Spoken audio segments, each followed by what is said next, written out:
Hi friends, welcome to my channel. நம்ம சேனலில் இன்றைக்கி ரொம்பவே ஹெல்த்தியான ஒரு பொரியல் ரெசிபி தாங்க. வெறும் 5 நிமிஷத்தில் எப்படி செய்கிறதுன்னு பார்க்க போகிறோம்.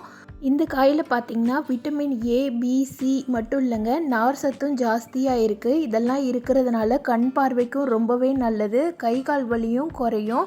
வெயிட் லாஸ் பண்ணுறவங்கலாம் வாரத்துக்கு 2 முறை இந்த காய் வச்சு சாப்பிடுங்க. ரொம்ப நல்லது. முடி வளர்ச்சிக்கும் ரொம்பவே ஹெல்ப் பண்ணுங்க.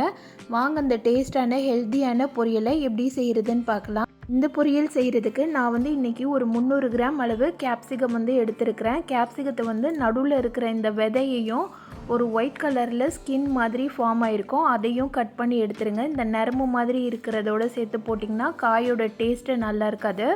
அதெல்லாம் ரிமூவ் பண்ணிவிட்டு இந்த மாதிரி பொடி பொடியாக அரிஞ்சு வச்சுக்கோங்க. ரொம்ப பொடிசாக அரிய வேண்டாம். ஓரளவுக்கு மீடியம் சைஸில் கட் பண்ணி வச்சுக்கோங்க. அப்போ தான் சாப்பிட்றதுக்கு நல்லா இருக்கும். ஓரளவுக்கு நல்லா க்ரன்ச்சியாகவும் இருக்கும். பொடிசாக அரிஞ்சிட்டிங்கன்னா சீக்கிரமே வதங்கிடும். இதெல்லாத்தையும் கட் பண்ணி ஒரு ஓரமாக வச்சுக்கலாம். இது கூட பெரிய வெங்காயம் முழு பெரிய வெங்காயம் ஒன்று எடுத்துருக்கிறேன். அதையும் பீல் ஆஃப் பண்ணிவிட்டு பொடி பொடியாக கட் பண்ணி வச்சுக்கலாம்.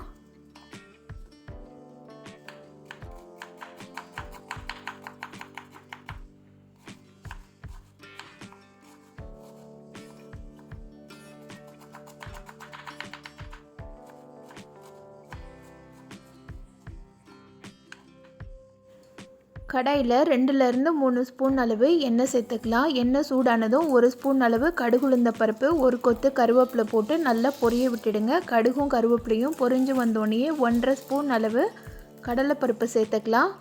இது கூட ஒரே ஒரு காஞ்ச மிளகாவை 1-2 கிள்ளிட்டு சேர்த்துக்கலாம்.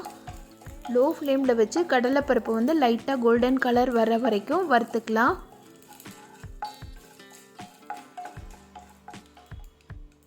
கடலைப்பருப்பு கலர் சேஞ்ச் ஆகி வந்தோடனே நம்ம கட் பண்ணி வச்சுருக்கிற வெங்காயத்தை சேர்த்துக்கலாம்.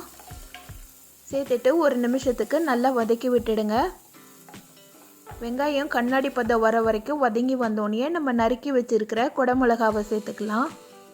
சேர்த்துட்டு அந்த எண்ணெயிலேயே நல்லா வதக்கி விடணும். இப்போ காய்க்கு தேவையான அளவு உப்பு சேர்த்துக்கலாம். உப்பு சேர்த்துட்டு நல்லா கிளறி விட்டுடுங்க. ஒரு 2 நிமிஷத்துக்கு நல்லா வதக்கி விட்டுடுங்க. நீங்கள் பெரியவங்களுக்கு கொடுக்குறதா இருந்ததுன்னா இதை லோ ஃப்ளேமில் வச்சு ஒரு 3 நிமிஷத்துக்கு குக் பண்ணி அப்படியே கொடுக்கலாம். குழந்தைங்களுக்கு கொடுக்குறதா இருந்ததுன்னா லைட்டாக தண்ணி தெளித்து கொஞ்சம் குக் பண்ணி கொடுங்க. அப்போ தான் டைஜஷன் ப்ராப்ளம் வராமல் இருக்கும். இது தண்ணி நிறைய ஊற்றணுன்னா ஒரு மாதிரி சவச்சவன்னு ஆகிடும். இந்த மாதிரி தண்ணி தெளிச்சுட்டு ஒரு 3 நிமிஷத்துக்கு ஹை ஃப்ளேமில் வச்சு வேக வச்சு எடுத்திங்கன்னா குடமிளகா நல்லாவே வெந்து வந்திருக்கும். கையில் எடுத்து லைட்டாக நசிச்சு பார்த்திங்கன்னா ஓரளவுக்கு நல்லா கிறிஸ்பியாக இருக்கணும்.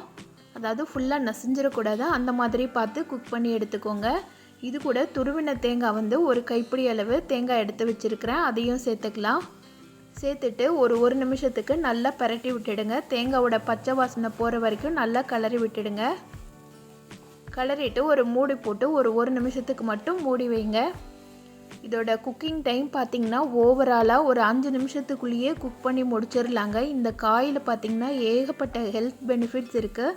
கண்டிப்பாக வாரத்தில் 2 முறை பெரியவங்கள்லேருந்து சின்னவங்க வரைக்கும் எல்லாருக்குமே இந்த பொரியலை செய்து கொடுங்க. ரொம்பவே நல்லது. இப்போ எல்லாருமே மொபைல் ஃபோன் யூஸ் பண்ணுறதுனால கண் பார்வை ரொம்பவே பாதிக்கப்படுது. அதனால் கண்டிப்பாக இந்த காயை சாப்பாட்டில் அடிக்கடி சேர்த்துக்கோங்க. இந்த மாதிரி பொரியல் செய்து சாப்பிடும்போது டேஸ்ட்டுமே ரொம்பவே நல்லாயிருக்கும். இந்த டேஸ்டான ஹெல்த்தியான குடமிளகா பொரியலை நான் சொன்ன மெத்தடில் நீங்களும் செய்து பாருங்கள். செய்து பார்த்துட்டு எப்படி இருந்துச்சுன்னு சொல்லிவிட்டு எனக்கு கமெண்ட் பண்ணுங்கள். இந்த வீடியோ பிடிச்சிருந்ததுன்னா இந்த வீடியோவுக்கு லைக் பண்ணி சேனலை சப்ஸ்கிரைப் பண்ணிவிடுங்க. Thank you friends.